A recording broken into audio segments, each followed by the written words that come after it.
할렐루야. 오늘 아침 묵상 말씀은 마태복음 2장 1절에서 12절 말씀까지입니다. 제가 봉독해 올리겠습니다. 헤롯 왕 때 예수께서 유대 베들레헴에서 나심에 동방으로부터 박사들이 예루살렘에 이르러 말하되 유대인 왕으로 나신 이가 어디 계시냐? 우리가 동방에서 그의 별을 보고 그에게 경배하러 왔노라 하니 헤롯 왕과 온 예루살렘이 듣고 소동한지라.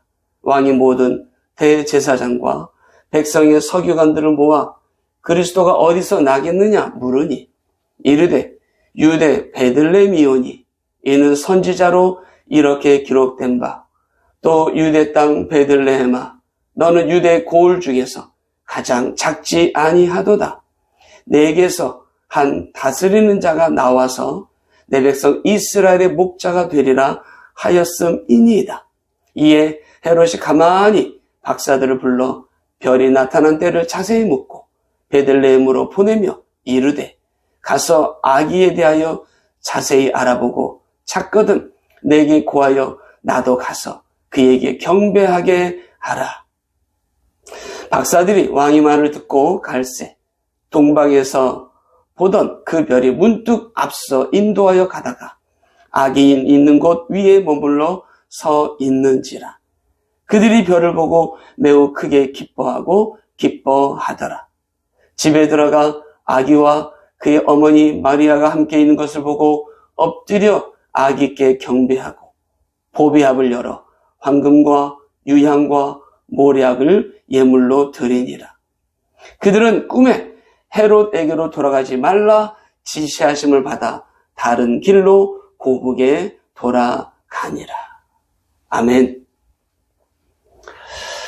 12월 달 우리 예수 그리스도의 나심을 기념하는 성탄절이 다가오고 있습니다. 특별히 오늘 주신 말씀을 우리가 묵상할 때 예수께서 우리 가운데 오신 이 사건에 대해서 다시 한번 여러분들이 말씀이 실현된 그런 지금의 현실에 여러분들이 믿음으로 반응할 수 있기를 간절히 소망하고 성탄절을 또 준비하면서 예수님이 우리 심령 가운데 임마누엘 하심에 대한 그 믿음으로써 또 성탄절을 또 기쁘고 또 감사한 마음으로 준비하기를 간절히 소망합니다. 여러분의 신앙생활에서 제일 중요한 게 무엇일까요? 그것은 거두절미하고 예수님을 만나는 것입니다. 예수님을 만나는 것이 신앙생활의 시작이고, 그러면 신앙생활의 제일 중요한 게 무엇일까요? 예수님의 그 만남을 지속적으로 우리가 갖는 것이죠. 그게 무엇입니까? 임마누엘. 예수님이 오시는 사건을 통해서 하나님이 우리와 함께 하시다는 것을 보여주셨고, 그 예수님을 믿는, 예수님을 만나는 모든 이들은 하나님이 함께 하심을 믿게 됐죠. 이제 중요한 게 뭐냐면 그 예수님이 내 속에서 주인 되시는 겁니다. 내 삶을 주도하시고 내 삶을 인도하시고 나 개인의 삶이 아니라 이제는 주님과 함께 동행하는 삶을 살아가는 것이 신앙생활에 아주 중요하다. 내 삶의 주인, 그분과 동행하는 우리 행복한 성도들 모두가 되시기를 간절히 소망합니다. 오늘 본문에 보게 되면 그 예수님의 나심 앞에 여러 가지 반응하는 사람들이 있는데, 헤롯과 같은 사람, 혹은 대제사장, 바리새인과 같은 사람, 그리고 오늘 본문의 주인공인 동방박사와 같은 사람. 여러분, 이 세 종류의 사람들 중에 저는 여러분들이 동방박사와 같은 사람들이 되기를 소망할 따름입니다. 그 동방박사의 신앙으로 여러분들이 하나님 앞에 신앙생활을 넉넉히 잘 해나갈 수 있기를 간절히 소망하는데요. 먼저 첫 번째로 헤롯과 같은 사람. 헤롯과 같은 사람은 어떤 사람인가? 헤롯은 예수님의 나심에 대한 소식을 듣고 그는 3절을 보니까 헤롯 왕과 온 예루살렘이 듣고 소동한지라 그랬습니다. 예수님이 메시아가 나신다라는 그 예언의 말씀에 대해서 헤롯은 소동했습니다. 반응이 일어났습니다. 왜냐하면 왕이 나시는 거니까. 창세기 3장 15절을 보시게 되면 예수님의 탄생을 이미 예언했고요. 창세기 49장 10절을 보게 되면 유다 지파에서 왕이신 메시아가 오실 것을 예언했습니다. 선지자 이사야는 7장 14절에 보라 처녀가 잉태하여 아들을 낳을 것이요 그 이름을 임마누엘이라 하리라 라고 예언했습니다. 이사야와 동시대 선지자였던 미가는 미가서 5장 2절에 베들레헴 에브라다야 너는 유다 족속 중에 작을지라도 이스라엘을 다스릴 자가 내게서 내게로 나올 것이라. 예수 그리스도께서 유대 땅 베들레헴에서 태어나실 것을 예언하신 거죠. 이것이 지금 헤롯은 자기 때 일어난 겁니다. 자기 때 일어난 것에 대해서 그런 놀랄 수밖에 없었습니다. 그의 반응이 이렇습니다. 7절 헤롯이 가만히 박사들을 불러 별이 나타난 때를 자세히 묻고 베들레헴으로 보내며 이르되 가서 아기에 대하여 자세히 알아보고 찾거든 내게 구하여 나도 가서 그에게 경배하게 하라. 아주 좋아 보입니다. 경배할 것 같습니다. 그러나 우리가 읽지는 않았지만 2장 16절을 보게 되면 헤롯이 박사들에게 속은 줄 알고 박사들이 그냥 돌아갔거든요. 속은 줄 알고 심히 노하여 사람을 보내어 베들레헴과 그 모든 지경 안에 있는 사내 아이를 박사들에게 자세히 알아본 그때를 기준하여 2살부터 그 아래 다 죽이니. 찾고 찾아서 경배해야 되는 거 아니겠습니까?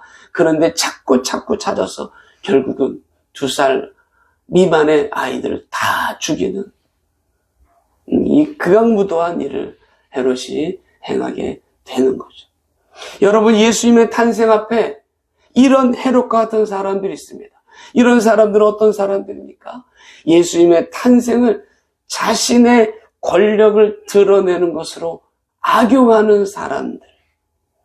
예수님의 탄생을 통해서 자신을 드러내고 자신의 욕심을 챙기고 이런 사람들.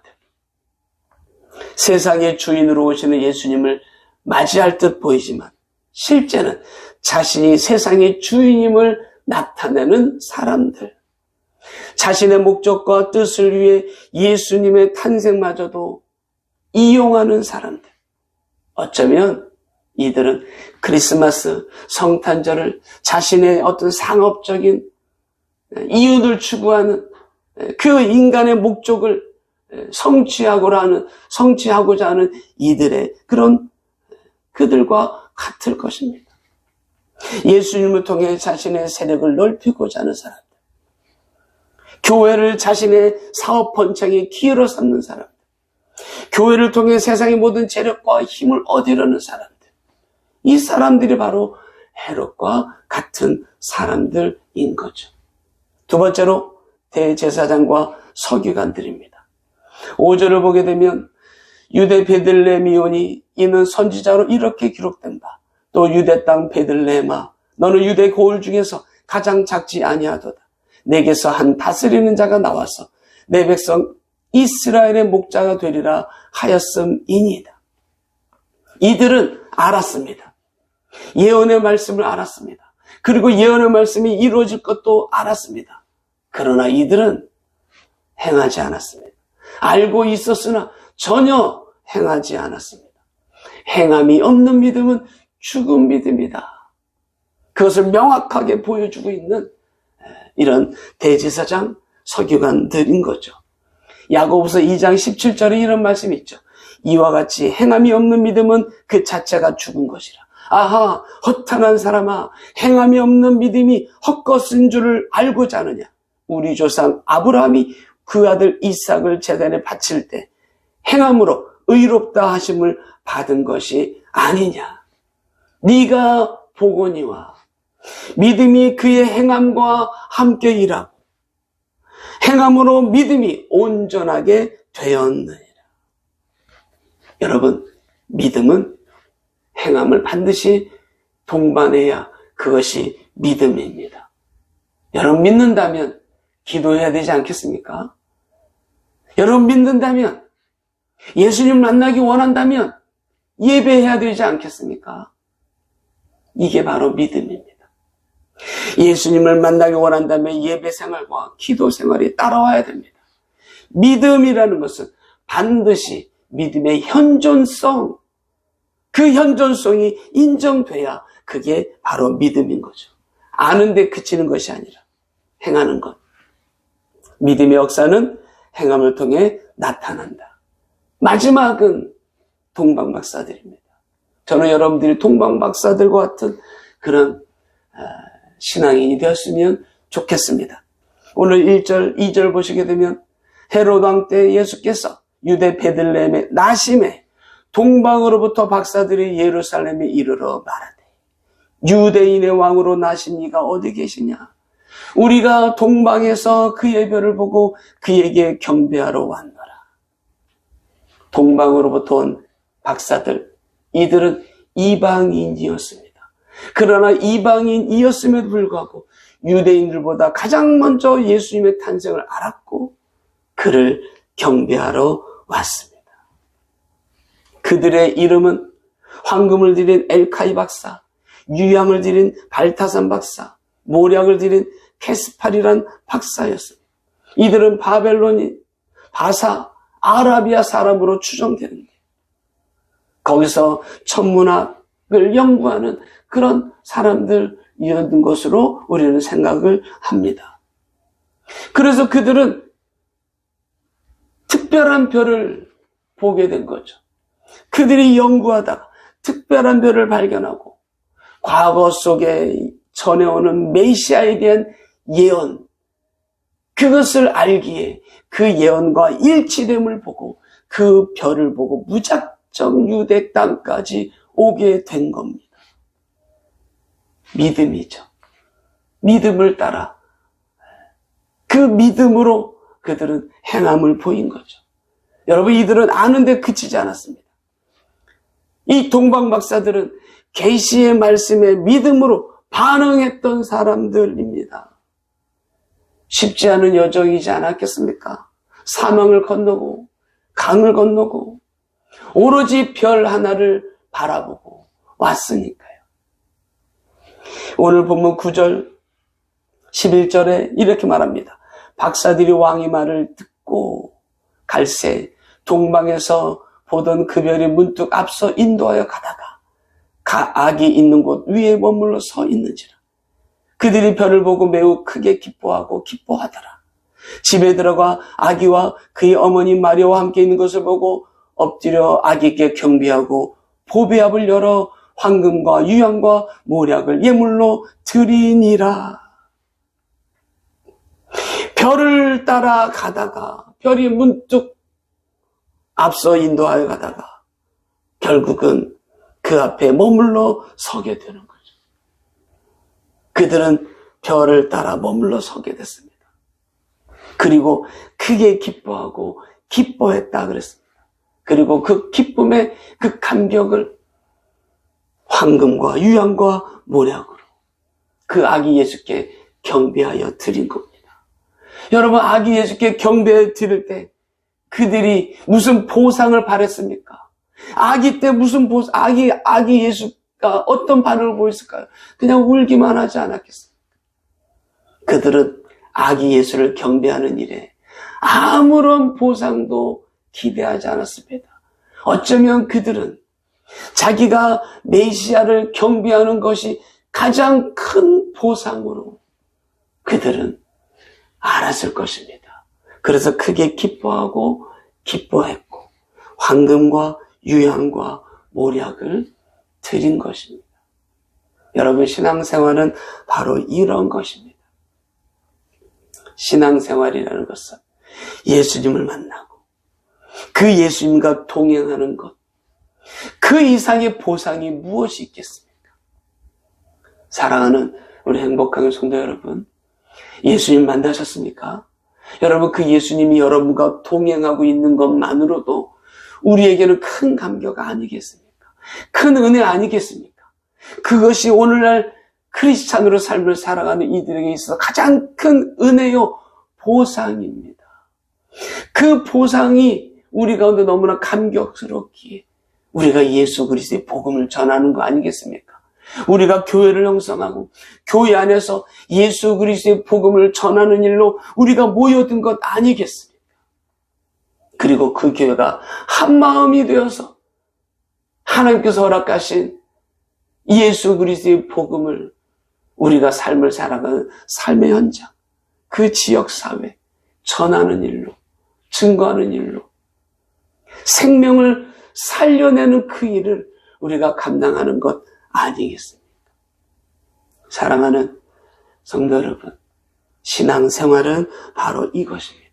말씀을 따라 살고 그분이 주신 말씀을 기뻐하고 그분이 나와 동행하심을, 성령이 내 안에 내주하심을 기뻐하면서 날마다 예배하고 날마다 경배하고,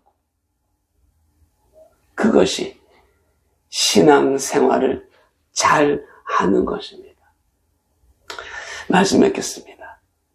12월 성탄절을 맞이하면서 예수 그리스도께서 오늘 우리 가운데 이미 계심을 다시 한번 여러분들이 확신하는, 그리고 그 예수 그리스도가 우리 가운데 오시기까지 어떤 모습으로 오셨는지를 기억할 때 그 예수님의 탄생을 기뻐하는, 그리고 그 예수님이 우리 가운데 영원토록 계심을 믿는 믿음, 그 주인 되심을 믿는 믿음 속에서 여러분들이 예수님을 예배하고 경배하는 일에 최선을 다하고 그것이 가장 큰 보상이요 은혜임을 깨닫고 우리가 하나님을 예배하는 자로 서기를 간절히 주님의 이름으로 축원합니다. 기도하겠습니다. 할렐루야. 사랑이 많으신 아버지 하나님 감사합니다.